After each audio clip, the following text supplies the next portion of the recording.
Welcome to the Premier League show, joined by Billy to discuss the upcoming games this weekend. Obviously, no games last week due to international games, but real footy, real football is back this weekend. And the first game of the weekend is the North London derby. And over on 888 Sport on the playlist, the lads have been having a chat about the rivalry between Arsenal and Tottenham. Let's hear what they've been saying.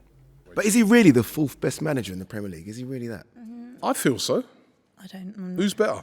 It's tricky, isn't it? Rob, what needs to happen this year for Arteta to be cemented fourth? Like, do you need to qualify for the European I think he Cup? needs to get into the top four. And what happens if you don't? I think it's serious questions have to be asked. I feel now with the squad, got to get us into the top four. If you don't get top four for whatever reason this season, and I do think you will get top four, but if you don't, is that a sackable offence? Because that would be 2 seasons on the trot you will have bottled. I think if you get. You're not about bottling. Yeah. But you did. Tottenham fan telling me about. I know. You know what I mean? You're bottling it. But you did bottle the end of last season. I mean, you did. Jesus you Christ. did. What's the world come to? Well, you did bottle it the last season. I love you, Abby, but you know what I lie. mean? A Tottenham fan telling me about the world come to. Listen, he's under pressure to get top four. We missed out on a point by a point last season. Well, to be fair, at the start of the season, I thought we had no chance of getting top four. But this season, I'm looking at it and think we do have a good chance of getting it. Chelsea, new manager, Man United in transition as well. I still think that Spurs will finish above Arsenal, but I do think both of us will end up in the top four.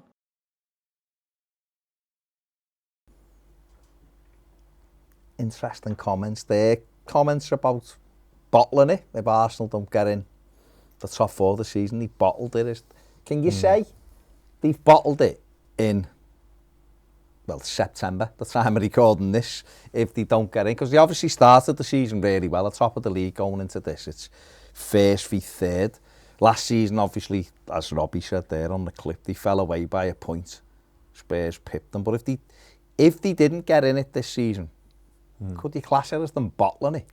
I think it's way too early for that. Yeah. Maybe like the last few weeks of the season, but we're only in, late September, so I think it'd be way too early for that. I think with them getting into the top four as well, I think obviously they're top of the league at the moment, but I wouldn't say that squad is like perhaps one of the 4 best in the league. I don't know what you think about that. Yeah, I think what Mikel Arteta's tried to do at Arsenal really is bring in young players and try to build them up that way. Obviously, there was people when he took over there, strong characters, and you know, people like Mesut Ozil was still there, and he's managed to move him out. He's got rid of players like Aubameyang. He's got rid of Lacazette. Them kind of people have gone, and they've been able to kind of like refresh it all with players. Younger players. Obviously he's brought in Gabriel Jesus this season, who we know is a good player, and people like Saka he's got into the team, and Lokonga who they brought in from Belgium, and players like that. You've got obviously Martinelli's involved, Nketiah. So he has tried to go with a younger model, hasn't he? And they've been building over a few years. He has spent a lot of money. Arsenal spent a big amount of money over the last few years, but he is trying to build something, isn't he? Yeah, I think I understand like the criticism, because obviously Arsenal are always going to want to be in the Champions League, and also about the money as well, like spending more than everyone else. But I think you have to like apply the context of the players they're bringing in are quite young, and they're playing them with like the younger players like Saka and Smith Rowe from the academy. So it's a bit different to other teams. I think like a Tottenham, for example, with Conte. I think if you bring in Conte, you want to do well like immediately. Yeah. Whereas I think with Arteta, although obviously they have spent a lot and they want to be in the top 4, I think it's quite obvious that it's more of like a long-term plan. So if they didn't get top 4 this season, I don't think it'd be the end of the world. Obviously they were close last season as well, so I think there will be that expectation, but I think it's a bit different with them because you can sort of see what they're trying to do, I think. What's mad is obviously Robbie is saying there that if he doesn't make it this season in the top 4, then it could kind of be curtains for him, and he has had a lot of. I think he had to start this season well, because there was a lot of criticism towards the end of last season for the way they finished. But I do when you talk about bottling it, I think that can only really be levelled if you kind of like 10 points ahead with like 5 games to go and you just go on a losing streak and you fall away, I think. Yeah. It's a bit early, isn't it, as we said? Yeah, I think it's way too early for that. I think, yeah, fair enough. It was in like the last month of the season, last couple of months, but I mean, I don't expect them to stay at the top of the league for that much longer, and then it's just a case of where they end up. But yeah, I think with their players anyway, like if you look at their team, a lot of them are quite young, and like it's more of a case of like where they'll be in a few years' time, like likes of Saka and like Saliba at the back. And obviously, like Odegaard is quite young, Smith Rowe. Player, yeah. So even Jesus is like 25. So I think you just have to think about where they'll be in like a couple of years' 2 time. years, yeah. Well, how good a job do you think Conte's done at Spurs? Because obviously took over kind of 10 games in last season, didn't he? Nuno had got the bullet, you know, and they looked bang average when Nuno was sacked, but he come in and revitalised. I mean, the caveat with Spurs is, you know, Harry Kane and Son, who were 2 unbelievable, well, the best Premier League partnership now, isn't it, as a front 2? When you've got those 2 players, as long as you're solid at the back, you've always got a chance of winning, but he has done a good job, hasn't he? Yeah, I think particularly last season they looked very good. I think this season it doesn't seem like they've been playing that well, but they just seem to be grinding out the results. Like, I think they're 3rd in the league at the moment. Yeah. So yeah, but I almost think that's perhaps not a bad thing, and probably what you'll see under Conte quite a lot, just because I think they'll just be able to defend quite well and then just hit teams on the counter. So yeah, I think they will get top 4. I think they'll be fine with him. As you say, I think with Kane and Son, like even if you don't play well, like you're always going to have a chance. And then they've added to that with like Kulusevski in January, obviously Richarlison. So yeah, I think they'll be fine. And yeah, I wouldn't even be surprised if they beat Arsenal at the weekend, just out of like, I don't know, that kind of just experience and tactical now sort of. Yeah. They're an older side, aren't they? And obviously you've got Conte, who's very good tactically, isn't he? And obviously they got players like Bentancur, who we brought in January as well, who's done very well, and he's knitted nicely with Højbjerg, and they have they're very solid, aren't they, Spurs, with that, obviously, the brilliance up front. I think they did it last season when they were like, I think someone got sent off, didn't they? Was it Ben White or something like that? And they were just like trying to wind up the Arsenal players and almost like old man in them a bit, I think. And I think they beat them quite comfortably. 3-0, didn't they, at the end, So I wouldn't be that surprised, even though Arsenal have looked a lot better so far, I think. Wouldn't be that surprised if Spurs got the result there. Controversial, they're going for a Spurs away win. Fair enough. Bournemouth v Brentford also on Saturday. Bournemouth done okay of late and recovered from that 9-0 defeat by Liverpool, so took 4 points in the last couple of games. Yeah, it's a weird one with them because I think everyone expects them to go down as like 20th, like being terrible, like not really adding to their squad much. But they're actually doing all right, like sort of they're near mid-table at the moment. So yeah, it's a weird one with them. Obviously Scott Parker leaving as well, but yeah, I think you'd sort of expect Brentford to win that. But Brentford are obviously solid. They've got good players like Tony, and the front 3 are always a handful. Palace and Chelsea, obviously Graham Potter's first league game, isn't it? This Champions League game, then obviously the Liverpool game was off, wasn't it? So it's his first Premier League game, and it's a tricky one for him going to Crystal Palace. Yeah, I think it's a tough one for Graham Potter. I do rate him, but I almost felt like he perhaps should have had sort of gone to a club in between Brighton and Chelsea. I think Brighton at the moment are kind of better than some of the clubs that are bigger than them, but I just think in terms of like the size of the club and like pressure, I just think it's a huge step up, and I think it probably would have been worthwhile him going to like even like an Everton or you know, Newcastle, West Ham, that kind of team. So I don't know, it's a big step up, I think, and it's a bit of a weird fix. It's not the kind of managers they usually go for, but yeah, I'm not sure. It's an interesting one because obviously he's highly rated. I think he's an excellent manager. If Chelsea truly invest in him and leave him in place for a few years, he could do really good things there with them. He plays nice football. He knows what he's doing tactically. It could be a good project if they back him. He's got good players at his disposal, and if they buy into what he's doing, he could have an uplift a bit. Saying he's not on Conte's level, but similar to the way Conte revitalised Tottenham last season, because there was a lot of pieces there already. You could see that from Potter. And obviously, you know, if they win at the weekend, you know, it's his first game. Palace 1 win, 3 draws, 2 defeats on 6 points at the moment. It's Yeah. a tricky place to go, but it's a game that Chelsea could easily go and win 3-0 and just be one of those performances. Yeah, that's the thing with Palace. I think even last season and again this season, they sort of looked a bit better than they are. I think they play a lot more like attractive football than under Hodgson, but I don't think the results are hugely better. I think they got a few more points last season than they did the year before.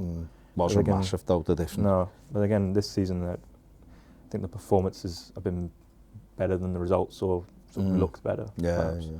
So yeah, it'd be interesting. They've got good attacking players, obviously like Zaha and Eze, Elise, but not perhaps not as good as they look, I think. Interesting. Fulham, Newcastle, Marco Silva has had they've had an excellent start, haven't they? Newcastle have been all right, haven't they? They've been okay. Fulham surprised you how well they've done? I think so, yeah. I remember people saying about them in the Championship, like they did have a much better squad than everyone else. So I think them coming up, it's perhaps a bit different to like a Bournemouth, or even like a Forest who've replaced the whole team. So yeah, but even then, I think they've done better than I thought, and it seems like Mitrovic has like carried on his form into the Premier League. Up until now, I think he's always struggled a bit in the Premier League, like Newcastle and at Fulham. But he seems really good now, probably one of the better strikers around. Yeah. So doing well. Newcastle 1 win, 5 draws, Yeah. 1 defeat. They're 3 points behind Fulham, so a tricky one there. Liverpool are home to Brighton. Obviously Brighton, it's a new manager for the weekend, but you'd expect Liverpool to win this one, wouldn't you? Yeah, you'd expect so. But then again, obviously they haven't been quite as good this season. Maybe new manager bounce of Brighton, it might help them along, but yeah, difficult one to call, I think. Yeah. Brighton won 4 out the opening 6 games. Liverpool just 2 out their opening 6, but Anfield, tricky one to call, isn't it? Southampton play Everton, both on 7 points. Everton above them on goal difference. This got a draw written all over it. I think so, yeah. I would be quite happy with the draw. I was saying this before, like I'd be happy with the draw if you just look at the game individually, but then I think if you sort of consider the next few games for Everton, it's probably worthwhile winning this one, I think, because if they don't, I think it could get quite tricky in the next few weeks. Like, I think it's United, Tottenham, Newcastle, I think. So, yeah, I think in the context of the next few weeks, could probably do with a win for Everton, really. Yeah, could be a tricky spell. West Ham Wolves. Have West Ham surprised you how poorly they've started? They have, yeah, because I think under Moyes, you kind of, I thought anyway, like he'd do a similar thing to what he did at Everton, where it's just consistency for like 10 years or so. And obviously he's done well for a couple of years, but they just seem to have massively dropped off. But they have added quality, well, you'd think anyway, with like Scamacca and Paqueta, the centre-back as well, Aguerd. Yeah. So you'd think they would have been able to push on, but they just really struggled. Is it just a slow start from what we've seen this at Everton? Didn't we? Had the occasional season where we just started really slow and then he got it together. I mean, he've lost 5 of their opening 7 games. Yeah. But when you add it to the end of last season, I'm sure it's something like 10 of the last 13 they've lost, or 10 of the last 14. So they're in a little bit of a slump, and he's got to really get a result here, hasn't he, against a Wolves team who are on 2 points ahead of them in the table. Yeah, it's a difficult one to call because obviously there's players who did well last season, people like Bowen and Rice, and they've managed to keep hold of them. But then they've added to that with players who should be really good. Yeah. And you'd think they'd be able to push on, and especially with like a lot of the other teams in the league don't look particularly good. Like obviously Leicester have dropped off a lot. Yeah. Like I think Villa have got some decent players, but sort of nowhere near it at the moment. You'd think West Ham would be able to get like 7th or something. So. Yeah. Interesting. On to Sunday's the Manchester derby, City v United. Manchester City lying in 2nd place at the moment, and United have obviously had a big upturn in form following the first 2 games, which they lost. City could, with Erling Haaland, I mean, how impressed have you been with him? Because he's just been unbelievable so far, hasn't he? Yeah, he's quite scary.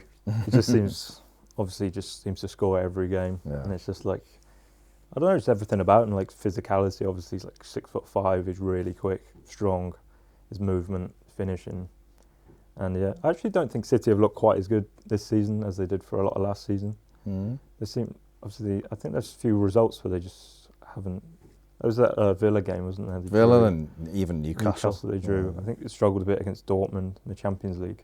I think they'll get there eventually and win the league quite easily. But I think with United though, be interesting to see how they set up, because it seemed like they've gone a bit more like they were under Solskjaer, like sort of counter-attacking, which under Solskjaer did work against City sometimes. So be interesting to see how that plays out. But then you've got like Lisandro Martinez. I know people have sort of stopped talking about his height, but you think against Haaland's a bit of a mismatch. I don't know. Yeah, I mean Haaland's been City. I think City will win it by miles. To be honest, I think they've got everything and they've got him, who's a machine, and he will win games on his own, because he's just games that they might. I know the Villa game was a strange one. They could have won it at the end, and City being City with like extra passes and stuff. Newcastle was a weird one.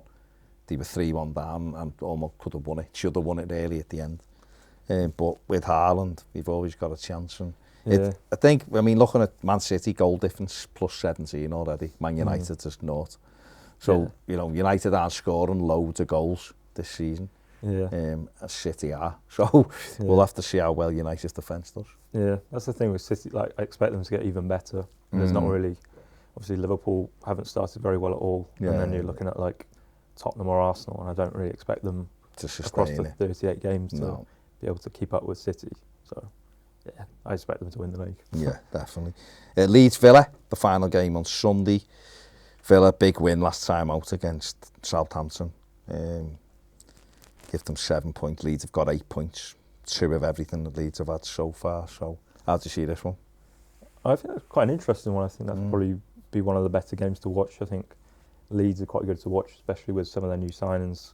Like a couple of Americans look quite good. I think Villa try and play with some sort of pace and physicality, like sort of Ramsey and McGinn. I don't know. Maybe Leeds just to edge it, or perhaps a draw. Just with the crowd. Yeah, it's always quite an atmospheric place. It's a tricky one to call. I think Kamara's injured, isn't he, for Villa, which would be a big miss. Interesting. And then the final game on Monday night, the bottom 2, Leicester against Nottingham Forest. This is a huge game for Brendan Rodgers, isn't it? Leicester without a win, 6 defeats in 7 games. Forest have only had that 1 win, which was against West Ham. Has he got to win this, Rodgers? Will he be sacked if they don't win this one? I would have thought so, especially if they lose, I think. When you're already that bad and then you lose to sort of the next worst team. I think it'd just be a bit embarrassing as well. I don't really think Forest are all that either. I think that's the one result for Everton where you think really should have done better there. I don't know. I feel like they've just bought too many players, and a lot of them aren't that good anyway. They're sort of 22 new players. It's a squad. It's just. I think they bought something like 6 fullbacks or something. But I just think it'll be difficult for them to settle in, and as I say, a lot of them aren't that proven anyway. Someone like Dennis is a good player, but he got relegated. And then there's O'Brien, a good player from the Championship, but again from the Championship. It's not like they've brought in proven quality, and it's just bought a whole squad. So difficult. But I think if they can get a result, it probably would be the end for Rodgers. It is mad. Leicester, obviously, he said himself, didn't he, a couple of weeks ago, it's a very, very different football club than it was a couple of seasons ago. So obviously the money, the financial aspect, COVID, the other stuff have took the toll on them, and they're not really the same club now in terms of bringing players in and all that. And they've had a struggling start. I think they have spent quite a lot of money. It seemed to go under the radar a bit. Well, everyone focused their attention on Everton. Leicester were sort of spending quite a lot on players who haven't seemed to have worked out. So catches you up with you, doesn't it? As it did with Everton as well, of course. There you go. Let us know what you think. Make sure you get over to the 888 Sports YouTube channel. Check out the rest of that chat. Give it the playlist. Give it a like. Subscribe. Give us a thumbs up. Subscribe if you haven't. Big thanks to Bill. And we'll be back next week. See you later.